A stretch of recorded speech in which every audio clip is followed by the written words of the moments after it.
Hello guys, ఈరోజు మనం Wednesday movie explanation వినబోతున్నాం. వీడియోలోకి వెళ్ళే ముందు సబ్స్క్రైబ్ చేయండి.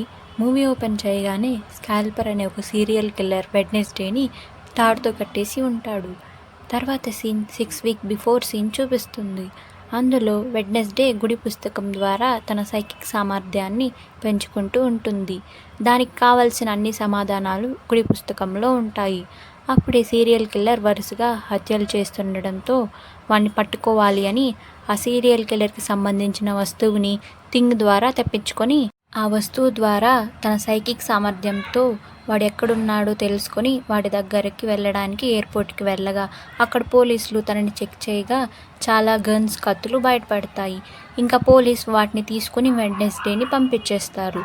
తను కిల్లర్ దగ్గరికి వెళ్ళగా అతను వెడ్నెస్డే చేయి పట్టుకోగానే తన కళ్ళల్లోంచి బ్లడ్ వచ్చి పడిపోతుంది. చూస్తే తనని కట్టేసి ఉంటుంది. ఇప్పుడు ప్రజెంట్ సీన్లో కిల్లర్ తనని చంపడానికి వస్తే వెడ్నెస్డే నేనేంటో చూపిస్తా అని పక్కనే ఉన్న బొమ్మని చూడగా అందులోంచి థింగ్ వచ్చి ఆ కిల్లర్ పైన అటాక్ చేస్తాడు. అప్పుడు థింగ్ వెడ్నెస్డే కళ్ళల్లోంచి బ్లడ్ రావడం చూసి ఏంటి అని అడగ్గా వెడ్నెస్డే ఏమి లేదు, దీని గురించి ఎవరికి చెప్పకు, ముఖ్యంగా మా అమ్మకి అని అంటుంది. ఆ వెంటనే కత్తి తీసుకొని సీరియల్ కిల్లర్ని చంపేస్తుంది. తర్వాత సీన్లో గుడి పుస్తకంలో తన కళ్ళల్లోంచి బ్లడ్ రావడం గురించి వెతుకుతూ ఉంటుంది. ఇంతలో వెడ్నెస్డే మదర్ అయిన కరబెల్లా వచ్చి సెలవుల తర్వాత మొదటి రోజే స్కూల్కి వెళ్ళకపోతే బాగోదు, ఈ సమ్మర్లో నీతో ఎక్కువసేపు గడపాలి అనుకున్నా నువ్వు కనపడనే లేదు అని అనగా వెడ్నెస్డే నోవెల్ రాస్తున్నా అందులో మునిగిపోయా అని అంటుంది. ఇంకా అందరూ కారులో స్కూల్కి వెళ్తూ ఉంటారు. వెడ్నెస్డే తమ్ముడు బ్రస్లీ ఏదైనా గురి చూసి దాన్ని కాల్చేయగలడు. అలా ఒక బోర్డుని కాల్చడం వల్ల అక్కడ యాక్సిడెంట్ అవుతుంది. తర్వాత సీన్లో కాల్ బ్రాక్బెరీ అనే వ్యక్తి ఎవరో ఇద్దరు రొమాన్స్ చేసుకుంటూ ఉంటే దాని ఫొటోస్ తీస్తుండగా అక్కడే ఉన్న కాకులు అతనిపైన అటాక్ చేస్తాయి. వెంటనే కారులోకి వెళ్ళిపోతాడు. వెనక్కి తిరిగి చూస్తే ఆ కాకులు లోపలికి వచ్చేసి ఉంటాయి. అతన్ని పొడిచి చంపేసి వెళ్ళిపోతాయి. తర్వాత సీన్లో యాడమ్స్ ఫ్యామిలీ అంటే వెడ్నెస్డే ఫ్యామిలీ నెవర్మోర్ స్కూల్లో, అనగా ఆ స్కూల్లో అందరూ అవుట్ కాస్ట్లే ఉంటారు. అంటే అందరికీ ఏదో ఒక శక్తి ఉంటుంది. అక్కడికి వెళ్ళగానే వెడ్నెస్డే మదర్ తమ్ముడిని బాగా చూసుకో అని అనగా వెడ్నెస్డే వాడి గొంతు పట్టుకొని కొన్ని రూల్స్ చెప్తుంది. అక్కడే ఉండే మిగతా స్టూడెంట్స్ వెడ్నెస్డేని ఫొటోస్ తీస్తూ ఉంటారు. కొందరు వచ్చి ఆటోగ్రాఫ్ అడిగితే నేను మీ రక్తంతోనే సైన్ చేస్తా, ఇక్కడి నుంచి వెళ్ళిపోండి అంటుంటే బార్క్లీ వచ్చి తను హిప్నటైజ్ చేసే శక్తితో వాళ్ళని వెళ్ళిపోమ్మంటుంది. ఇంతలో నెవర్మోర్ కొత్త ప్రిన్సిపల్ అయిన పారిడాన్ అక్కడికి వచ్చి నెవర్మోర్ రక్షకురాలైన అంటూ అవుట్కా సాంప్రదాయమైన చితిమంట రేపు వేస్తున్నాం, నువ్వు రావాలి అని అనగా వెడ్నెస్డే దానికంటే చితిమంటలో దూకేయడం బెటర్ అని వెళ్ళిపోతుంది. తన రూమ్కి వెళ్ళగా తన ఫ్రెండ్ అయిన ఈనెడ్ తనకి టీషర్ట్ గిఫ్ట్ ఇస్తుంది. వెడ్నెస్డే కూడా ఒక భయంకరంగా ఉండే ఒక బొమ్మని ఇస్తుంది. ఇంతలోనే ఈనెడ్ ఎక్స్ బాయ్ ఫ్రెండ్ అయిన ఏజాక్స్ ఈనెడ్ కోసం వస్తే వెడ్నెస్డే చేత లేను వెళ్ళిపోమని చెప్పిస్తుంది. ఇంతలో ఎవరో ఒక లెటర్ని కత్తితో వెడ్నెస్డే రూమ్లోకి వేస్తారు.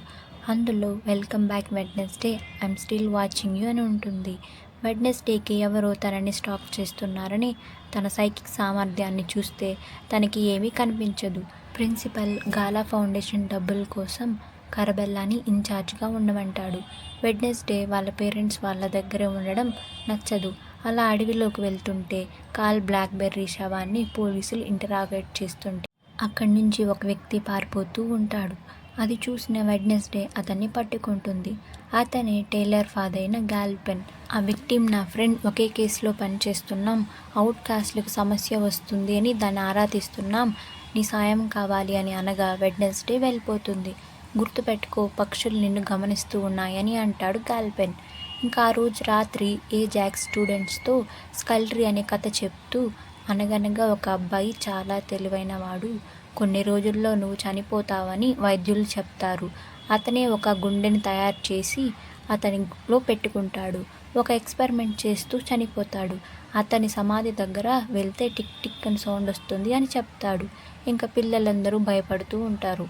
తర్వాత సీన్లో ప్రిన్సిపల్ బార్క్లీతో నువ్వు ఎలాగైనా కరబెల్లా చేత వాళ్ళ అమ్మకి కాల్ చేపించి గాలా కోసం డబ్బులు స్పాన్సర్ చేపించాలి అంటాడు. నెక్స్ట్ సీన్ ఈనెడ్ థింగ్ కోసం రూమ్లో మంచి ఇల్లు కట్టిస్తుంది. ఆ స్టాకర్ నీ నావల్ బుక్ ఈరోజు జరిగే చితిమంటలో కాలిపోతుంది అని వెడ్నెస్డేకి లెటర్ పంపిస్తాడు. వెడ్నెస్డే ఆ చితిలోకి పేల్చిన కట్లల్లోకి వెళ్తుంది. ప్రిన్సిపల్ పార్టీ ఆచారమైన చితిని వెలిగిస్తూ ఉంటాడు. వెడ్నెస్డే ఆ నోవెల్ బుక్ తీసుకొని బయటికి వచ్చేస్తుంది. ప్రిన్సిపల్ వెడ్నెస్డేని స్టేజ్ పైకి పిలిచి స్కూల్ని కాపాడినందుకు ఒక పెయింటింగ్ చూపిస్తాడు. వెడ్నెస్డే ఆ పెయింటింగ్ని తగలబెట్టేస్తుంది. ఇంకా రాత్రి వెడ్నెస్డే తమ్ముడు అయిన బక్స్లీ టిక్ టిక్ శబ్దం వినడానికి స్కై ట్రీ దగ్గరికి వెళ్ళి వింటుంటే కింద పడిపోతాడు. అతనిలోంచి వచ్చే కరెంట్ భూమిలోకి వెళ్తుంది. అప్పుడే సడన్గా ఒక చెయ్యి పైకి వస్తుంది. అతని ఏజాక్స్ చెప్పిన చనిపోయిన వ్యక్తి జాంబీలా ఉంటాడు. అతను బయటికి వస్తాడు.